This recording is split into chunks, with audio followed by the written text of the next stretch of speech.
জামানা যত এগিয়ে চলছে দুনিয়ার মধ্যে ফেতনা ফাসাদ তত বেশি বেড়ে যাচ্ছে। এর মধ্যে কিছু ফেতনা তো এমন যে ফেতনাগুলো এগুলো সকলে বোঝে। যেমন পৃথিবীতে মুসলিম উম্মার উপর যে আগ্রাসন গুলো চলছে, ফিলিস্তিনের চলুক, ইয়ামানি চলুক, সিরিয়াই চলুক, মালিতে চলুক, সোমালিয়াতে চলুক, উইঘুরে চলুক, আরাকানে চলুক, কাশ্মীরি চলুক, এগুলো যে ফেতনা এগুলো সকলে বোঝে এবং মানে। কার্যকর পদক্ষেপ হয়তো সকলে গ্রহণ করে না, তবে এগুলো যে মুসলিম উম্মার জন্য বড় চিন্তার কারণ, বড় দুশ্চিন্তার কারণ, বড় মুসিবতের কারণ, বড় ফেতনার কারণ, এগুলো নিয়ে সুস্থ মস্তিষ্ক সম্পূর্ণ অন্তত ইখতিলাফ করার কথা না। তবে এ ধরনের আগ্রাসন গুলো যেগুলো সামরিক আগ্রাসন, এগুলো চেনা যতটা সহজ, কিন্তু সাংস্কৃতিক আগ্রাসনটা চেনা এর চাইতে হাজার গুণ বেশি কঠিন। তবে ক্ষেত্র বিশেষ সেটা মুসলিম উম্মার জন্য আরো বেশি কঠিন। কারণ ময়দানে এসে কাফের যদি মারে, হয়তো এসে মারবে, মারতে মারতে জানি মেরে ফেলবে, আমাদের রক্তে দুনিয়ার জমিন রঞ্জিত হবে, কিন্তু এতে যে মারা যাবে তার বিবেচনায় তো লাভ আর লাভ। কারণ রক্তের প্রথম ফোঁটা জমিনে ঝরবে, আল্লাহ তার আগেই তার সব পাপ ক্ষমা করে দিয়ে তার রূপ নিয়ে জান্নাতের সবুজ পাখির ভেতর ঢুকিয়ে দিয়ে বলবে, এবার ডানা মেলে মেলে উঠতে থাকো আর জান্নাতের নাজ নিয়ামত ভোগ করতে থাকো। তো এর দ্বারা জালেমের জাহান্নামও বড় হচ্ছে আর মজলুমের জান্নাতের মাকামও বড় হচ্ছে। এত বড় মাকাম সে পেয়ে যাবে ইনশাআল্লাহ। সাধারণ ইবাদত বন্দেগীর দ্বারা হয়তো সে এটা কখনোই পেত না। ইন্না ইযামাল জাযাই মা ইযামিল বালা ওয়া ইন্না আল্লাহা ইযা হাব্বা কওমান ইবতালাহুম। মুসিবত যত বড় হয় এর সঙ্গে সঙ্গে রবের কাছে পুরস্কার তত বড় হয়। আর রব যখন কোন জাতিকে ভালোবাসে, সেই ভালোবাসার দাবিতেই তাদেরকে বিপদে ফেলে পরীক্ষা করে। ফামান রাদিয়া ফালাহুর রিদা ওয়া মান সাখিতা ফালাহুস সাখাত। বিপদে পড়েও যারা আল্লাহর উপর রাজি থাকে, আল্লাহ তাদের উপর রাজি হন। আর যারা আল্লাহর উপর নারাজ হয়ে যায়, আল্লাহ তাদের উপর নারাজ হয়ে যায়। হ্যাঁ, তারা হয়তো দুনিয়ায় সকলে মূল্যায়িত হয় না, সকলে তাদের নাম স্মরণ করে না, আর তাদের নাম নিয়ে প্রতি বছর বছর চেতনাও হয়তো জাহের হবে না, কিন্তু মূল বিষয় তো জমিনে দাবি হওয়া না, মূল বিষয় তো রব্বুল আরশের আযীমের কাছে দাবি হওয়া। সহিহ বুখারীতে লম্বা হাদিস আছে, তাইসা আব্দুদ দিনার ওয়া আব্দুদ দিরহাম ওয়া আব্দুল কাতিফা ওয়া আব্দুল খামিসা ইন উতিয়া রাদিয়া ওয়া ইল্লা ইউতা সাকিতা। تعس وانتعس وإذا شيك فلن تقشى. طوبى لعبد آخذ بعنان فرسه في سبيل الله أشعث رأسه مغبرة قدماه. إن كان في الحراسة كان في الحراسة وإن كان في الساقة كان في الساقة. إن استأذن لم يؤذن له وإن شفع لم يشفع. আল্লাহ রাসূল সাল্লাল্লাহু আলাইহি ওয়াসাল্লাম বলেন, স্বর্ণ মুদ্রার গোলাম যারা, রত্ন মুদ্রার গোলাম যারা, উত্তম কাপড়ের গোলাম যারা, মখমল চাদরের গোলাম যারা, ওরা ধ্বংস হোক। ওদের হালত হলো এমন, যদি পায় মহা খুশি, যদি না পায় আল্লাহর উপর মহা বেজার। নবী বদর দিয়ে বারবার বলছেন, ধ্বংস হোক, ওরা বরবাদ হোক। ওদের পায়ে যদি কোনো কাঁটা বিদ্ধ হয়, সেই কাঁটাও বের করতে সক্ষম না হোক। এরপর সুসংবাদ শোনাচ্ছেন, আর সুসংবাদ আল্লাহর ওই বান্দার জন্য যে জিহাদের পথে ঘোড়ার লাগাম ধরে প্রস্তুত থাকে, যার মাথার চুলগুলো উস্কো খুস্কো, পা ধুলো মলিন, দুনিয়াতে কেউ তাকে দাম দেয় না, কখনো পাহাড়ে ফেলে রাখে, পাহাড়েই পড়ে থাকে, কখনো বাহিনীর পেছনে রাখে, পেছনেও ডিউটি পালন করে। অনুমতি চাইলে কেউ তাকে অনুমতিও দেয় না, সুপারিশ করলে সুপারিশ কবুল হয় না। কিন্তু আল্লাহর কাছে তার কত দাম। আর অন্য হাদিসে আছে, আল্লাহর কাছে এমন বহু বান্দার দাম এত বেশি, ইন্না মিন ইবাদিল্লাহি বান্দা আকসামা আলাল্লাহি লা আবাররা।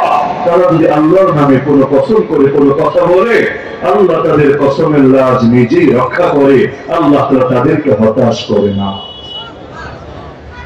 দেখুন না, সেই কতকাল আগে 2001 সালে সাধারণ এক মাদ্রাসার সাধারণ এক উস্তাদ, যার নাম আমিরুল মুমিনিন খলিফাতুল্লাহ ফিল আরদ আল মুল্লা মুহাম্মদ ওমর নাওয়াল্লাহু তাআলা, কাফেররা কাফেরদের বীরদের নাম নিতে যদি লজ্জা না পায়, আমরা আমাদের বীরদের নাম নিতে সংকোচ করার কোন কারণ নেই। দুনিয়ার মধ্যে রক্তক্ষেকো যারা ছিল, সেই হিটলারই হোক, মুসলিনি হোক, অথবা বড় বড় সকলের নাম আমি জানতে চাই না এখানে। তাদের নাম নেওয়া তো শুধু দূরের কথা, তাদের জীবনে নিয়ে এই বই নিয়ে রাস্তায় রাস্তায় ঘুরে বেড়ান, কেউ বাঁকা চোখেও তাকাবে না। কেউ উগ্রবাদী বই পড়ছেন, অথবা মৌলবাদী হয়ে যাচ্ছেন, অথবা জঙ্গিবাদী জড়িয়ে যাচ্ছেন, অথবা টেরোরিজমের সাথে আপনার রিলেশন হচ্ছে, এই জাতীয় মন্তব্য কেউ কখনো করবে না। তো দুনিয়াতে যাদের হাতগুলো কোটি কোটি মানুষের রক্ত রঞ্জিত, এমনকি দুই বিশ্বযুদ্ধে যারা কোটি কোটি মানুষের রক্ত খেয়েছে, ওদের নাম মুখে পৃথিবীতে যদি ওরা লজ্জা না পায়, আল্লাহর কসম, যারা মুসলিম উম্মাহকে হেফাজতের জন্য, মসজিদ মাদ্রাসা নিরাপত্তার জন্য, আল্লাহর জমিন আল্লাহর দ্বীনের নিরাপত্তা নিশ্চিত করার জন্য আর কাফেরদের উচিত শিক্ষা দেওয়ার জন্য যারা নিজেদের জানের পরোয়া করে নাই, আর কিছু পারি বা না পারি, অন্তত তাদের সুনাম করতে, তাদের প্রশংসা করতে আমাদের লজ্জা পাওয়ার দরকার। এতে কেউ বলতে পারে নারাজ হবে, তোরা রাজি হয়েছিল তো? যারা আল্লাহর উপরে নারাজ, তারা আল্লাহর পাপী বান্দার উপর রাজি হবে কিভাবে? যারা রাসূলকেই দেখতে পারে না, এই ১৫০০ বছর পর নিয়মিত গাড়ি দেয়, নিয়মিত কার্টুন ছাপে, নিয়মিত বেয়াদবি করে, তারা রাসূলের এই নাফরমান উম্মতের উপর খুশি হবে কিভাবে? তোদের খুশিতে আমরা 2 পয়সাও দাম দেই না, আল্লাহ যদি খুশি থাকেন তাতেই চলবে ইনশাআল্লাহ। তায়েফের ময়দানে নবী যখন পাথর খেয়ে রক্ত রঞ্জিত, এটাই তো বলেছিলেন, আল্লাহুম্মা ইল্লাম ইয়াকুন বিকা গাদাবুন আলাইয়া ফালা উবালি, হে আল্লাহ, আমার উপর যদি আপনার রাগ না থাকে, আমার কোনো কিছুতে কোনো পরোয়া নাই, কে মারলো, কে ধরলো, কে বলি দিল, কে গালি দিল, কে ফুল ছুড়লো, কে পাথর ছুড়লো, এগুলোতে আমার কোনো পরোয়া নাই। আমার তো পরোয়া শুধু একটা, না জানি আপনি নারাজ হয়ে যান আমার উপরে। এজন্য খুবাইব রাদিয়াল্লাহু আনহু শুরুতে চলার আগেও শেষেই তো সেই সময় ঠান্ডা মাথায় এই কবিতা আবৃত্তি করেছিলেন বুখারীর একাধিক জায়গায়। ইমাম বুখারী আলাইহির রাহমা কবিতাটা তার ভাষ্যে উল্লেখ করেছেন, তারাস্তু উবালি হিনা উক্তালু মুসলিমা আলা আইয়ি জামবিন কানা লিল্লাহি মাসরাই ওয়া যালিকা ফি যাতিল ইলাহি ওয়া ইন ইয়াশা ইউবারিক আলা আওসালি শিলওয়িন মুরসাই। আল্লাহর জন্য যখন জান কোরবান হচ্ছে, আমার পরোয়া নাই আমার লাশ কোথায় টুকরা টুকরা হয়ে পড়ে থাকছে, কারণ জান যখন দিয়েছে আল্লাহর জন্য, আল্লাহ সেই টুকরা টুকরা হওয়ার লাশের উপরে বরকতের বাড়িধারা নাযিল করে। তারা फिल्लाह की तह में बका का राज मुजमर है, जिसे मरना नहीं आता उसे जीना नहीं आता। তামিরুল মুমিনিন সে সময় বলেছিলেন যে জর্জ ডব্লিউ বুশ আমাদেরকে একটা ওয়াদা দিয়েছে, রব্বুল আলামিন আরেকটা ওয়াদা দিয়েছেন। রব্বুল আলামিন বলেছেন যদি আমরা ঈমানদার হই, আমরা যদি সহি তরিকায় চলি, বিজয়ী আমরা হবই হব ইনশাআল্লাহ। আর জর্জ ডব্লিউ বুশ বলেছে তারা আমাদেরকে মেরে ফেলবে, কেটে ফেলবে, বরবাদ করে দেবে, 3 দিনের মধ্যে রাষ্ট্রকে মাটির সাথে মিশিয়ে দিবে, আমাকে গ্রেফতার করে ওয়াশিংটনে নিয়ে হাজির করবে। ঠিক আছে, এখন আমরা দেখবো আল্লাহর ওয়াদা সত্য নাকি আমেরিকার ওয়াদা সত্য। নিজে দেখে যেতে পারেন নাই, তাতে কি? আসমান দেখেছে, জমিন দেখেছে, দুনিয়ার 800 কোটি মানুষ দেখেছে, সকলেই সাক্ষী হতে বাধ্য হয়েছে। আরে আবার আল্লাহর ওয়াদাই সত্য, বুশ আর ওবামাদের ওয়াদা মিথ্যা। তো এখন ময়দানের মধ্যে যে ফিতনাগুলো সাগরিক আগ্রাসনের স্রোতে আসে, একদিক থেকে তো লস, যে এর দ্বারা মসজিদগুলো ওদের দখলে যাচ্ছে, মাদ্রাসা যাচ্ছে, আলেম ওলামা শহীদ হচ্ছে, এমনকি ছোট ছোট মাসুম বাচ্চারাও নিরাপদে থাকতে পারছে না। তুফানুল আকসার যে লড়াই শুরু হয়েছে গত কয়েকদিন হলো মাত্র, এখন 120 দিনই হয় নাই, 3 মাস পূরণ হয় নাই, এর মাঝেই ইতিমধ্যে 10,000 প্লাস শিশুই শুধু নিহত হয়ে গেছে। এই শিশুগুলো কোনো জঙ্গি বাহিনীর সদস্য ছিল না, টেরোরিজমের কোনো অ্যাক্টিভিটির সঙ্গে জড়িত ছিল না, তারা খারেজিও না, মানহাজিও না, কিছুই না। কোন অপরাধে তাদেরকে নির্মমভাবে মেরে ফেলা হলো, জবাব নাই, জবাব দেওয়ার মতো সুযোগ নাই। কিন্তু এই আগ্রাসন গুলো সারা দুনিয়ার মানুষদেরকে জানাচ্ছে আলহামদুলিল্লাহ ইসলাম জিন্দা হতা হয়। আর কারবালা কে বাদ, এ বাক্যের অর্থ তো এটাই যে কারবালার ময়দানে হুসাইনের রক্ত ঝরে, কিন্তু রক্তের প্রতিটা ফোঁটা লক্ষ লক্ষ মুজাহিদকে নতুন প্রেরণায় উজ্জীবিত করে। গতকাল 22 জানুয়ারি আমাদের বাবরি মসজিদ চূড়ান্ত ভাবে আমাদের হাতছাড়া হলো। হয়েছে তো বহু আগেই, কিন্তু কপিনের শেষ পেরেকটাও ঠুকে দিয়েছে। রাম মন্দির তৈরি করে সেই রাম মন্দিরটা উদ্বোধন করে ছেড়েছে। যে রাম মন্দিরকে কেন্দ্র করে যে রাজনীতি গড়েছে, ওই রাজনীতিকে উপজীব্য বানিয়ে বিজেপি সরকারও এখন দেশ চালাচ্ছে। একসময় যে বিজেপি সংসদে 2টা আসন ছিল না, এখন তারাই সংখ্যাগরিষ্ঠ হয়ে পুরো দেশ কাঁপাচ্ছে। এই উগ্র হিন্দুত্ববাদী রাজনীতির অন্যতম মূল প্রতিপাদ্য শক্তি হলো রাম মন্দির, যেটা ছিল আসলে আল্লাহর ঘর, বাবরি মসজিদ। তো একদিকে এটা ঠিক যে বাবরি মসজিদকে বরবাদ করেছে, আর শুধু মসজিদ বরবাদ করে নাই, 180 কোটি মুসলমানের কলিজায় রক্তক্ষরণ ঘটিয়েছে। কিন্তু আরেকদিকে এটাও বাস্তব, এই দিন দিন নয়, আরো দিন আছে। ওয়াতিলকাল আইয়ামু নুদাউলুহা বাইনান নাস, খাইবার খাইবার ইয়া ইয়াহুদ জাইশ মুহাম্মদ সাওফা ইয়াউদ। এক বাকি মসজিদ শহীদ হয়েছে, কিন্তু সে তার শাহাদাতের দ্বারা ইনশাআল্লাহ ইনশাআল্লাহ পৃথিবীর লক্ষ কোটি মসজিদের স্থায়ী নিরাপত্তার জামিনদার হয়ে গেছে। আর এক মসজিদকে দেখে যে পরিমাণ মুজাহিদ নতুন করে গড়ে উঠবে, আর যখন সেই জামানার সুলতান মাহমুদরা আবার আল্লাহর উপর ভরসা করে ময়দানে নামবে, এই উগ্র হিন্দুত্ববাদী জালেমরা কিভাবে মুসলমানদের সেই সবকে রুখে দেবে। আর এই দুনিয়ার মধ্যে নদীতেও যদি চাপ দেয়, তরঙ্গগুলো উত্তাল হতে থাকে, জনসমর্থনকে যদি বাধা দেয়, একসময় জনসমুদ্রে পরিণত হয়ে যায়। একইভাবে মুসলমানদেরকে যত দমানোর চেষ্টা করবে, ইনশাআল্লাহ নতুন প্রেরণায় উজ্জীবিত হয়ে মুসলমান আরো বেশি শক্তিশালী হয়ে ওদের চূড়ান্ত ধ্বংস দুনিয়ার মধ্যে দেখিয়েছে।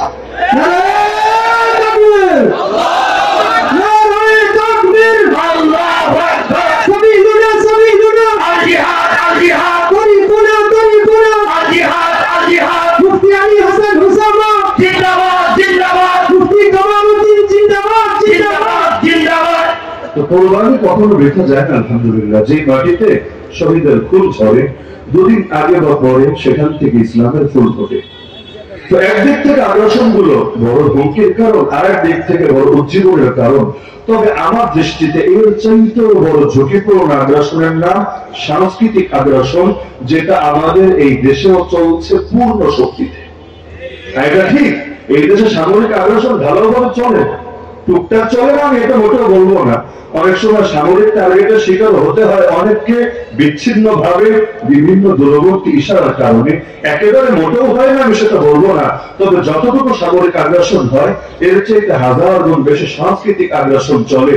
ইসলাম রাখেন, গণতন্ত্রের কথাও যদি ধরেন, গণতান্ত্রিক মূল্যবোধ তো এটা, অধিকাংশ জনগণ যা চাইবে তাই বাস্তবায়িত হবে। অধিকাংশ জনগণ কবে পতিতালয় চেয়েছে, অধিকাংশ জনগণ কবে মদের বার চেয়েছে, অধিকাংশ জনগণ কবে সমকামীদেরকে চেয়েছে, অধিকাংশ জনগণ কবে ট্রান্সজেন্ডারদেরকে চেয়েছে, অধিকাংশ জনগণ কবে এই বিকৃষ্ট পাঠ্যপুস্তককে চেয়েছে, অধিকাংশ জনগণ কবে আমাদের আলেম ওলামারা ছেড়ে তাজরা বছরের পর বছর কারাগারে পড়ে থাক আর তাদের সাথে নির্মম আচরণ করা হোক, এটা চেয়েছে। আল্লাহ প্রথম এগুলো অধিকাংশ জনগণ চায় নাই, বরঞ্চ জোর করে তাদের উপর চাপিয়ে দেওয়া হোক। যত দিন যাচ্ছে তত বেশি করে চাপাচ্ছে, কয়টাকে ঠেকাবে? একদিক থেকে যদি বাধা আসে একটারে ঠেকাবে, দুই দিক থেকে আসলে দুইটারে ঠেকাবে। কিন্তু শয়তান তা আল্লাহকে বলে এসেছিল, আল্লাহ কয় দিক থেকে তোমার বান্দা আমার হাত থেকে হেফাজতে থাকবে? আরে তোমার সিরাতে মুস্তাকিমের পথে পথে আমি বসে থাকবো তাদের জন্য।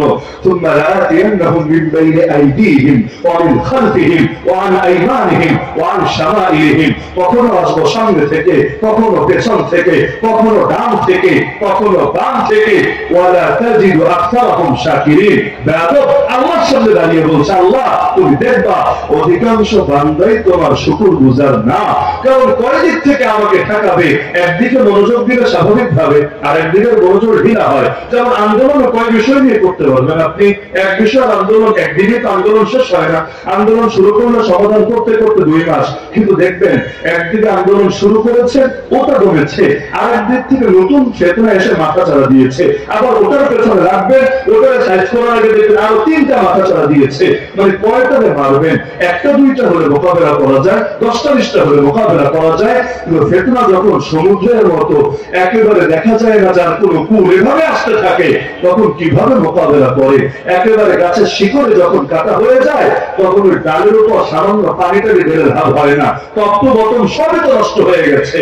ওই বলে না বাংলায়, সর্বাঙ্গে ব্যথা ওষুধ দিব কোথায়? যার কারণে এমন নিকৃষ্ট বিষয়গুলো নিয়ে এই যুগে আলোচনা করা লাগবে। আরে এটাও তো আমার ভাবতে মাঝে মধ্যে অবাক লাগে, কারণ যার ন্যূনতম কমন সেন্স আছে, অনেক ক্ষেত্রে এমন এগুলো বলা লাগে না রে ভাই। এগুলো একেবারে গ্রামের অশিক্ষিত মূর্খ সূক্ষ্ম মানুষদেরও বোঝানো লাগে না, আপনি বোঝে।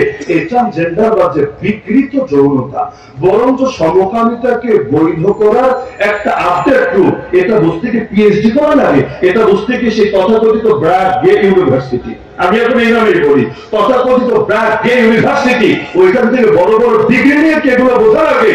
এগুলো বুঝতে ন্যূনতম আকলে সালিম থাকলেই চলে। ট্রান্সজেন্ডারবাদের মূল কথা হলো আমার নজরের মূল কথা হলো ট্রান্সজেন্ডারবাদ জাস্ট একটা মানসিক রোগ। এটা একটা মানসিক রোগ। মানসিক রোগ তো কত রকমই হয়। কিছু ডাক্তাররা সমাধান দেয়, কিছু হুজুররা পিটায় ছাড়ায়। মানে জিন জাতীয় যেগুলো আছে, ডাক্তারের কাছে গেলে ডাক্তার তো অনেক সময় জিনে বিশ্বাসী না, অনেকে তো এইরকম অদৃশ্য জিনিস বিশ্বাসী করতে রাজি না। এটাই তাদের প্রগতিবাদ, এটাই তাদের স্মার্টনেস। তো এখন দেখা যায় ডাক্তারে গিয়ে সমাধান পায় না, কিন্তু হুজুরদের কাছে আসলে 2 মিনিট লাগে না। আমরা ছোটবেলা যখন ছিলাম দারুস সালামে পড়তাম, প্রতি মঙ্গলবার বাড়িয়ার পীর সাহেব হুজুর যেতেন। আর শত শত হাজার মানুষ তথাকথিত মানসিক রোগী, বাস্তবে জিনে ধরা রোগী এসে ভিড় করতো। কত রকম পাগলামি, সুবহানাল্লাহ। 4 জন 5 জন মিলে ধরে রাখতে পারে না, যেন অসুরের শক্তি এসে ভর করেছে, এমনি করে ছিটায় ফেলায়। কিন্তু খালি কোন রকম কষ্ট করে ভেতরে ঢোকানোর পর 2টা বেতের বাড়ি, সামান্য একটু তদবির, কোরআনের 2-4টা আয়াত, আল্লাহ রাসূলের শেখানো 2-4টা বাক্য, ব্যাস। এরপর বের হচ্ছে যেন জুবের হাসান বসে। এখন কিছু সমাধান হয় এভাবে, আর কিছু হয় বাস্তবে যেগুলো মানসিক রোগ, যেখানে জিন জাতীয় কোনো ব্যাপার জড়িত নাই, সেখানে ডাক্তাররা ট্রিটমেন্ট করে সমাধান হয়ে যায়। আমার নজরে এই ট্রান্সজেন্ডার বা এটা আসলে মানসিক সমস্যা ছাড়া কিছু না। এই চিকিৎসা মানসিক ভাবে করতে হবে, কিন্তু নিজের মানসিক সমস্যা সমাধান না করে এখন তারা নেমেছে গোটা দেশটাকে বরবাদ করবে বলে। কারণ এতকাল পর্যন্ত লোকে জানতো যে শুক্রাণু উৎপাদন করে তাকে বলে পুরুষ, যে ডিম্বাণু উৎপাদন করে তাকে বলে মহিলা। এটাই তো সংজ্ঞা, যে শুক্রাণু উৎপাদন করে তাকে বলে পুরুষ, যে ডিম্বাণু উৎপাদন করে তাকে বলে মহিলা। কিন্তু আগে আমরা ছোটবেলায় বেদাতীদের থেকে শুনতাম, আপনারা শুনেছেন কিনা, মনের পর্দা বড় পর্দা, বাইরের পর্দা লাগে না। শোনেন না আপনারা? কিছুটা রাত থেকে আমরা নাস্তিক বেঈমান সেকুলারদের মুখ থেকে শুনি, মনের কোরবানি বড় কোরবানি, বাইরের কোরবানি লাগে না। মনের পশু জবাই করো, গরু জবাই করলে আরে জীব হত্যা, এগুলো বড় ভয়ঙ্কর ব্যাপার স্যাপার। একসময় মানুষ খাবেটা কি? সারা বছর কাবাব খাওয়ার সময়, গ্রিল খাওয়ার সময়, কাচ্চি বিরিয়ানি খাওয়ার সময় মনে থাকে না, তবে কোরবানি আসলে খুব মনে পড়ে। মনের পশুকে কোরবানি করতে হবে, মনের পশুর গোশত খেতে হবে। এই গোশতের কেজি কত করে? এই গোশতটা দেখতে কেমন? এটা কোন বাজারে পাওয়া যায়? আল্লাহ ভালো জানে, এগুলো জবাব নাই। তো এখন মাঝে মধ্যে সবক দেয়। বিশেষ করে কোনো বছর যদি দুর্ঘটনা ঘটে, যেমন গত 2-3 বছর আগে আমাদের সুনামগঞ্জে বন্যা হয়েছিল, তো এখন এগুলো হলে তাদের মহা সূচক। আর টাকাগুলো দিয়ে গরু জবাই না করে টাকাগুলো বন্যার্তদের মধ্যে দাও, ফায়দা বেশি হবে। নিজেদের বেলায় তোর মনে থাকে না যে তোমরা বিশেষ দিনে গিয়ে এইরকম পূজা উৎসব অর্চনা যেগুলো করো সেকুলার ধর্ম অনুসারে, অমুক খাম্বার তলে গিয়ে পূজা, অমুক জায়গায় গিয়ে মোমবাতি জ্বালায় শোক স্থাপন করা, ইত্যাদি ইত্যাদি, এগুলো এই চেতনা ব্যবসার পেছনে যে লক্ষ কোটি টাকা ব্যয় করো। আর পহেলা বৈশাখ আসলে তো আছেই, মাশাআল্লাহ, এসো হে বৈশাখ এসো এসো, রিসিভ করতে গিয়েছে মেহমানকে আর কি। কারণ যদি এখন বৈশাখ রিসিভ করতে না যায়, বৈশাখ যদি মাইন্ডে নেয়, আমি বাংলাদেশে গেলাম, আমার পাত্তাই দিল না, রিসিভ করতে কেউ আসলো না, তো ঠিক আছে বাংলাদেশের সাবধান, এবছর আর তোদের কাছে আসবো না। এবছর চৈত্র এসেছে থাক, এই বছর জ্যৈষ্ঠ আসবে, ও আসুক। তবে আমার মাইন্ডে লেগেছে আমি প্রধান অতিথি হওয়ার পর যেহেতু রিসিভ করতে আসিস নাই, আমি তাহলে আসবো না। এজন্য হুতুম কাচারিয়া রাস্তায় বের হয়ে গিয়ে রিসিভ করে, কাম হেয়ার, এসো হে বৈশাখ এসো এসো। এগুলো কি মাগনা হবে না হয়? এগুলোর পেছনে টাকা লাগে না? লাগে, কোটি কোটি টাকা ব্যয় হয়। এগুলো তো অপচয় মনে হয় না, বরং এগুলোকে যথাযথ জায়গায় ব্যয় মনে হয়। এই টাকাগুলো গরিব দুঃখীর দিকে ফায়দা হতো না? নিঃসন্দেহে হতো, ও সময় মনে থাকে না। এতকাল এগুলো শুনতাম, মনের পর্দা বড় পর্দা, বাইরের পর্দা লাগে না। মনের কোরবানি বড় কোরবানি, বাইরের কোরবানি লাগে না। আরেকটা আছে মনের নামাজ বড় নামাজ, বাইরের নামাজ লাগে না। নামাজ টামাজ পড়ে না, বরং মনে করে কলব জারি হয়ে গেলেই কাম চলে। আর ওই জারিতে আবার কোন জারি, এটা আল্লাহ ভালো জানে। তারপর আবার বের হয়েছে মনের জিহাদ বড় জিহাদ, বাইরের জিহাদ লাগে না। মনের সঙ্গে আধা ঘন্টা ভীষণ ভীষণ করলেই চলে, ময়দানে কাফেরদের মোকাবিলা করা লাগে না। সর্বশেষে বের হয়েছে এই ছাগলামি, মনের লিঙ্গই বড় লিঙ্গ, বাইরের লিঙ্গ ব্যাপার না। এখন দেখতে তারা মনে হয় পুরুষ, কিন্তু সে মনে মনে মহিলা। এখন বাসে উঠেছে, এখন মহিলার সিটগুলো পুরুষরা দখল করে রেখেছে। বাসে সংরক্ষিত আসন থাকে না, এখন থাকে কিনা আমি জানি না, বহু বছর তোলা হয়নি। একসময় আমরা দেখতাম লোকাল বাসগুলোতেও 6টা 8টা 9টা আলাদা সিট থাকতো মহিলা এবং প্রতিবন্ধীদের জন্য। তো এখন গিয়ে দেখলো যে পুরুষ বসা আছে, এখন বলবে ভাইয়া সরে যান। আগে তো তালিকা বলতে পারতো, যদিও অনেক সময় অনেকে ঝগড়া লাগাতো, সমান অধিকারের যুগ, আমি কোন দুঃখে সিট ছাড়বো, তোরা আমাদের সিটে বসিস না, আমরা তোদের সিট খেতে বসবো, এরকম অযৌক্তিক ঝগড়া আগে করতো। তবে এখন তো আর নতুন ঝগড়া শুরু করবে, আর দেখতে আমাকে পুরুষ মনে হলে কি হয়েছে, যতক্ষণ বাস থেকে নামবো না দেখতে পুরুষ হলে আমি আসলে মহিলা। এখন কেমনে প্রমাণ করবে? কাপড় চোপড় খুলেও তো প্রমাণ করতে পারবে না, কারণ এটা তো মনের বিষয়। আর মন কোন চিপায় চাপায় লুকিয়ে থাকে, বুক চিনলেও মনের ভেতরে কি আছে এটা তো দেখা সম্ভব না। আমি মাঝে মধ্যে চিন্তা করি, বাংলাদেশের ছেলেপেলেরা তো এখন অনেক চালু, মাশাআল্লাহ, এখন একেবারে আগেরকার মতো অত সাদা সিধা নাই, প্রত্যেকে অনেক চালু হয়ে গেছে। আমি চিন্তা করি, ব্রাক বলেন, বিকাশ বলেন, আরো যারা বাংলাদেশে নিকৃষ্ট যৌনতা ছড়িয়ে দিতে চাচ্ছে, আমি বারবার চিন্তা করি ছেলেপেলেরা যদি আগামী দিন ওদের ঘরে গিয়ে এটা দাবি তোলে যে আমাদেরকে আজকেরা তোমার মেয়ের সাথে থাকতে দিতে হবে, কেন? তো দেখতে পুরুষ হলে আমি তো আসলে পুরুষ না, আমি তো মহিলাই, আমি মহিলা, তোমার মেয়ের সাথে থাকতে দেবা না কোন দুঃখে? তোমার বউয়ের সাথে, তোমার ভাবির সাথে, তোমার আত্মীয়দের সাথে থাকতে দেবা না কোন দুঃখে? কারণ তুমি তো আমার মন চেক করে প্রমাণ করতে পারবা না যে আমার মনের মধ্যে আসলে মহিলাত্ব নাই। তো পারলে প্রমাণ করো গিয়ে, যেহেতু এটা পারবে না তোর দাবি তো মানা উচিত। তোর ভার্সিটিতে যদি মহিলা হোস্টেলে, বুঝছেন, মহিলা হোস্টেলে পুরুষ গিয়ে সিটের দাবি করতে পারে এটা বলে যে সে মনে মনে মহিলা, আর এগুলোর পক্ষে হলুদ মিডিয়া, সেকুলার মিডিয়া নাউযুবিল্লাহ দালালিও করতে পারে, তাহলে এটা অযৌক্তিক হবে তোর দুঃখে। আগামী থেকে ছেলেরা গিয়ে যদি ভিড় করতে শুরু করে ওদের অবস্থা কি হবে? কারণ এমনি মুখে মুখে যাই বলুক না কেন, এই লাইনে যে কোনো কম্প্রোমাইজ করবেন এ ব্যাপারে আমি 100% শিওর।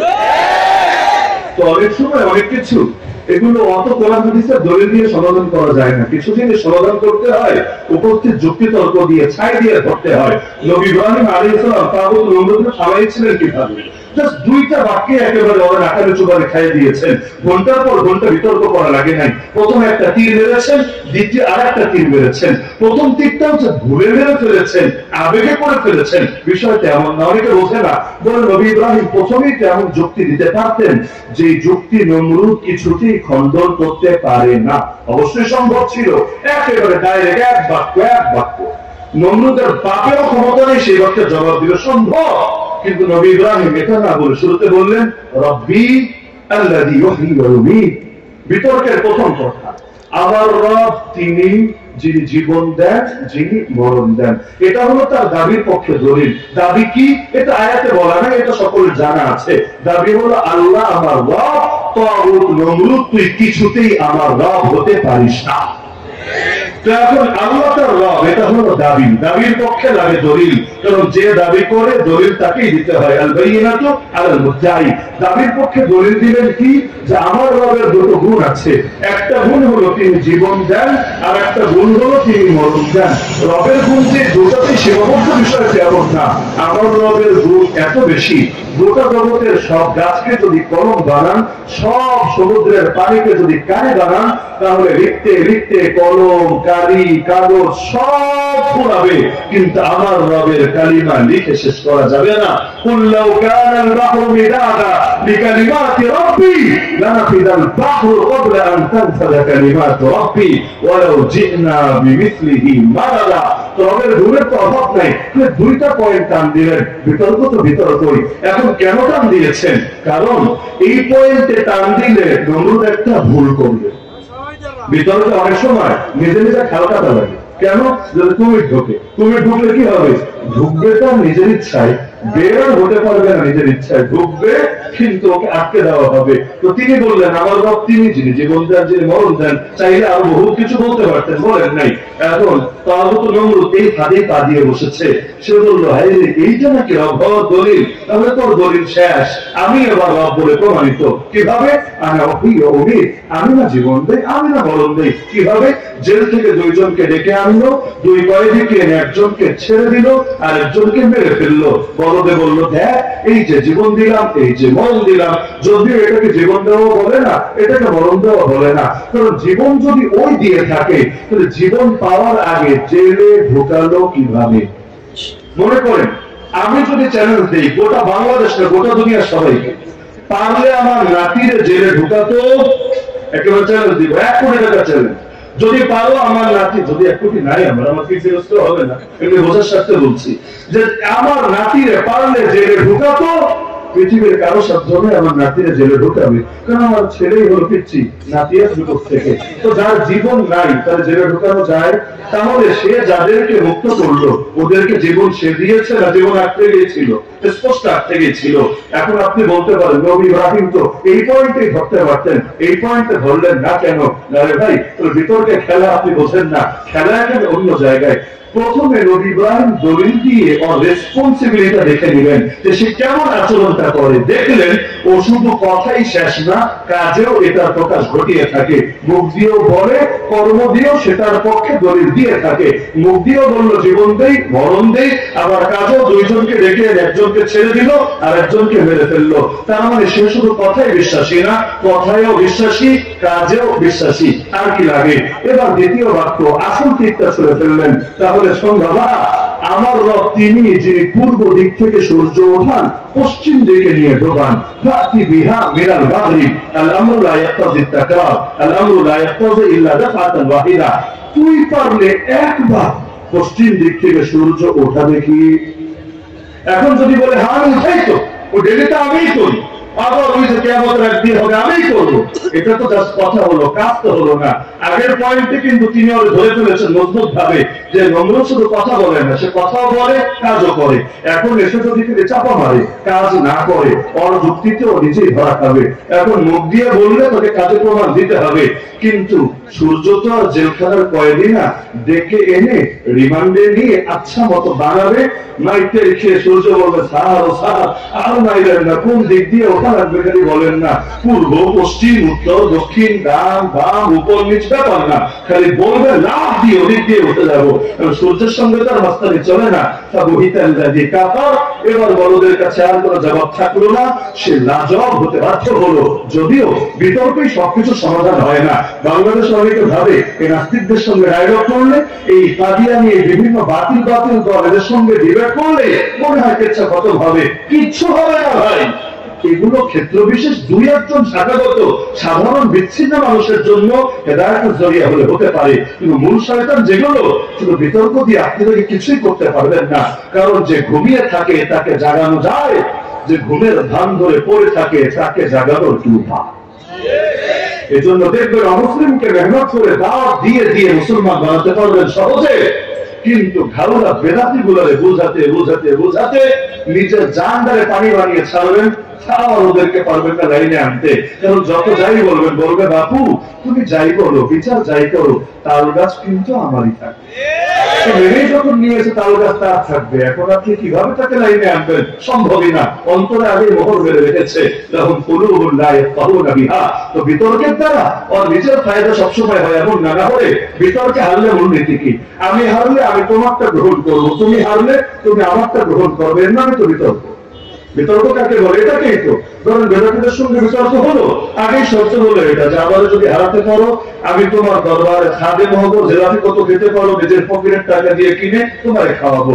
আর যদি তুমি হারো, তুমি এসে সব বেদাতি ভাত দিয়ে ওলামায়ে দেওবন্দের আকীদা গ্রহণ করবা। এটাই তো মূল কথা। তো নবী ইব্রাহিম যদি হারতেন, নমরুদ তাকে নমরুদের ধর্ম গ্রহণ করতে বাধ্য করতো না, নিঃসন্দেহে করতো, পিটাতে পেরে চামড়াই তুলে ফেলতো।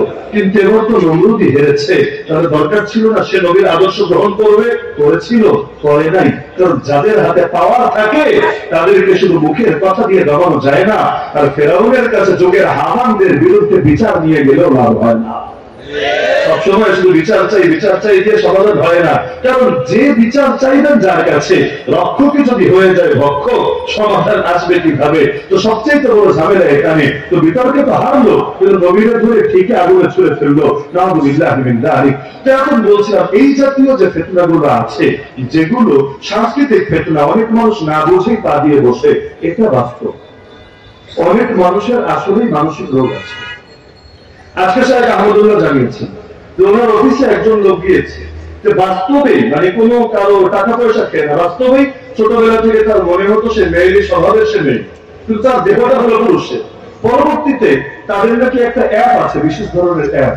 ওই অ্যাপটা যদি একবার কেউ ইনস্টল করে, একবার যদি ব্যবহার করতে শুরু করে, সে জানতে পারবে যে কোথায় কোথায় আরো সমকামী আছে, আরো ট্রান্সজেন্ডার আছে। উত্তরা 15 নম্বরে ওই বাসায় আছে, আবার গুলশান কত নম্বরে ওই জায়গায় আছে। তো তাতে একটা কমিউনিটি হয়ে যায়, পারস্পরিক রিলেশন হয়ে যায়, বোঝাপড়া হয়ে যায়। তো একবার সে সেই জালে গিয়ে যে ঢোকে, সে আর কখনো বের হতে পারে না। তো এখন হুজুর জানালেন যে এখন সে আসলো, সেও জানালো যে একবার সে অ্যাপে গিয়ে যে ঢুকেছে আর বের হতে পারছিল না। কিন্তু এখন আলেম ওলামা আলহামদুলিল্লাহ জবান খোলার কারণে তার কাছে বুঝে এসেছে আসলে এটা মানসিক রোগ ছাড়া কিছু না। এখন হুজুরের কাছে এসেছে বিষয়টা সমাধানের জন্য।